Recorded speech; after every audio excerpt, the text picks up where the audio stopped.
আরে বাবা, আইপিএল অকশনে এবার কিন্তু একটা বিরাট ধামাকা হতে চলেছে, বিশেষ করে আমাদের সবার প্রিয় দল কলকাতা নাইট রাইডার্স। দেখুন, কেকেআর এবার অনেক বড় বড় প্লেয়ারকে কিন্তু ছেড়ে দিয়েছে, প্রায় 7-8 জন খেলোয়াড়কে তারা রিলিজ করে দিয়েছে। তার মানে কি? তার মানে হলো তাদের এখন দলের নতুন ঝকঝকে দারুণ কিছু খেলোয়াড়ের খুব দরকার। এই ঘাটতিটা পূরণ করার জন্য কেকেআর এবার অকশনে নেমেছে একটা বিশাল প্ল্যান নিয়ে। জানেন, কেকেআর ঠিক করেছে অন্তত 4 থেকে 5 জন এমন খেলোয়াড়কে নেবে যারা একাই ম্যাচ ঘুরিয়ে দিতে পারে। আর এর জন্য তারা কত টাকা নিয়ে তৈরি জানেন? প্রায় 65 কোটি টাকা। ভাবা যায়? আজ আমরা দেখব এই টাকার ব্যাগ নিয়ে কেকেআর কোন 5 জন খেলোয়াড়ের ওপর ঝাঁপিয়ে পড়তে পারে এবং তাদের জন্য কত টাকা পর্যন্ত খরচ করতে পারে। স্টপ, থামুন। একটা কথা বলি, যদি আপনি মন থেকে কেকেআরের ফ্যান হন, যদি কেকেআরকে সত্যি ভালোবাসেন, তাহলে ঝটপট এই ভিডিওতে একটা লাইক করে দিন আর কমেন্টে দেরি না করে লিখে দিন আমি কেকেআর। দেখি তো আমাদের কেকেআর ফ্যানেরা কতটা শক্তিশালী। প্রথমেই যার নাম আসবে তিনি হলেন আমাদের পরিচিত মুখ ভেঙ্কটেশ আইয়ার। আপনারা তো জানেন আগেরবার কেকেআরকে ভেঙ্কিকে ধরে রাখতে প্রায় 24 কোটি টাকা মতো দিতে হয়েছিল। এত টাকা! কেকেআর ম্যানেজমেন্ট পরে ভাবলো, আরে ভাই এত টাকা দেবো কেন, এই দামে তো গোটা দল বানানো যায়। তাই তারা এবার ভেঙ্কিকে রিলিজ করে দিয়েছে। কিন্তু ভেঙ্কিকে দরকার কেন জানেন? কারণ তিনি ওপেনিংয়ে খুব দরকারি একজন বাঁ-হাতি ব্যাটসম্যান। ব্যাট হাতে ঝড় তুলতে পারেন, আবার মাঝে মাঝে 2-1 ওভার বলটাও করে দেন। কেকেআরের প্ল্যান হলো তাকে আবার অকশনে কিনে নেওয়া। তবে এবার আর ওই 24 কোটির ভুল নয়। আমার মনে হয় কেকেআর তাকে 10 থেকে 12 কোটি টাকার মধ্যে পেলে খুশি হবে। দেখুন, যেখানে প্রায় 24 কোটির প্লেয়ার ছিল, সেখানে যদি আপনি 10-12 কোটিতে তাকে পেয়ে যান, তাহলে তো কেকেআরের প্রায় 10-12 কোটি টাকা বেঁচে গেল। তাই ভিঙ্কিকে কেনার জন্য কেকেআর জোর লড়াই দেবে। ঘরের ছেলে ঘরে ফিরবেই, তবে অর্ধেক দামে। দ্বিতীয় যেই খেলোয়াড়ের ওপর কেকেআরের নজর থাকবে তিনি হলেন Australia টি-20 specialist Josh English.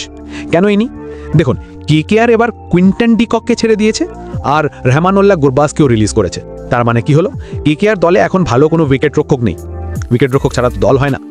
Josh English এই মুহূর্তে দারুণ ফর্মে আছেন। তিনি শুধু উইকেট কিপিংই করেন না, টপ অর্ডারে বা মিডল অর্ডারে এসে মারকুটে ব্যাটিং করতে পারেন। অস্ট্রেলিয়ার হয়ে তার সাম্প্রতিক ফর্ম তো একদম ফাটাফাটি। তিনি ক্রিজে থাকলে বড় স্কোর করা খুব সহজ হয়।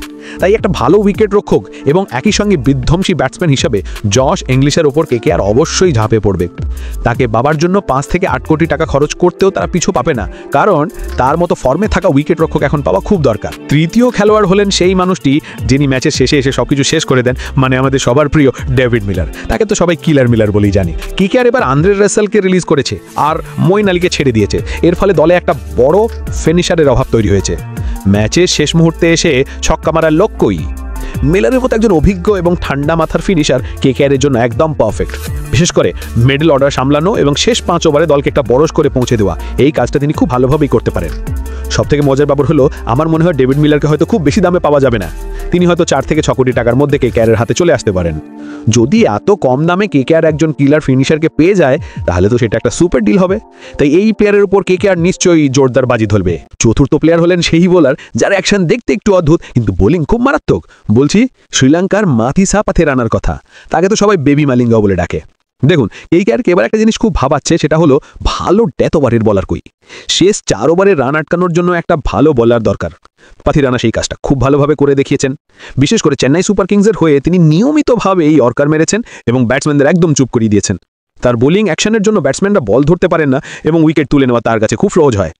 আমার মনে হয় পাথিরানার মতো একজন চমুক এবং প্রমাণিত ডেথ ওভারের বোলার যদি কেকেআর মাত্র 3 থেকে 5 কোটি টাকার মধ্যে পেয়ে যায়, তাহলে তো কেকেআরের বোলিং এনলাপটা অনেকটা শক্তিশালী হয়ে যাবে। ডেথ ওভারে রান আটকানোর জন্য পাথিরানাই কেকেআরের দরকার।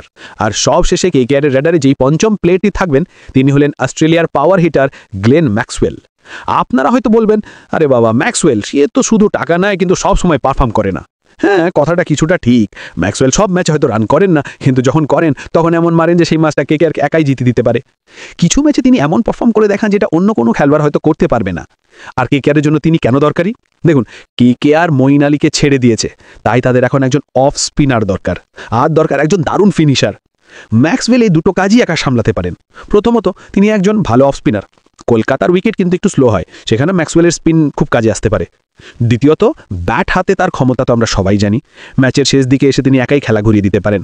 তাই কেকেআরের মিডল অর্ডার এবং অলরাউন্ডার ডিপার্টমেন্টকে মজবুত করার জন্য ম্যাক্সওয়েল হলেন সেরা বিকল্প। তাকে পেতে কেকেআর একটু বেশি টাকা খরচ করতে পারে, হয়তো 12 থেকে 15 কোটি টাকা পর্যন্ত যেতে পারে, কিন্তু একজন অলরাউন্ডার হিসেবে তিনি তার দামের বিচার করেন। কেকেআরের অঙ্কটা কি বলছে?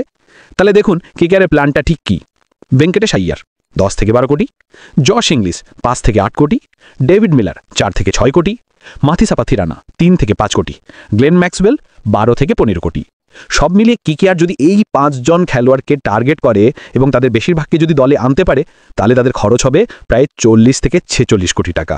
আর হাতে থাকবে আরও অনেক টাকা, তাদের কাছে তো 65 কোটি টাকা তৈরিই আছে।